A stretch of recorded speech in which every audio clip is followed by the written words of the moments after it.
Ek gaan help om sommer vinnig die verkeerde tipe man uit te ken. As jy dan in die natuur kyk, is dit die wyfie wat eers die huisie bou voor die mannetjie kies. Is dit die wyfies wat rondpronk en met mekaar fight en dan kies die mannetjies hulle? Nee, dit is nie. Dit is die mannetjies wat wys hoe sterk hulle is, wat se huisies hulle vir hulle kan bou, vir die wyfies om hulle te kies. Wanneer was ons anders oortuig? Jy as vrou is al klaar pretty amazing. Jy kan lewe in hierdie wêreld bring.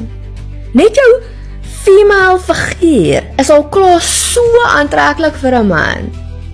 As jy jou true authentic self is, jou lig, jou joy, die liefde wat jy bring, 'n goeie man sien dit raak en hy wil dit in sy lewe hê. Die regte tipe man sien dit as 'n exciting challenge om jou te oortuig om hom te kies. Die verkeerde tipe man verwag van jou om hom te oortuig om jou te kies. Daar staan letterlik warning op sy voorkop. Sien dit raak.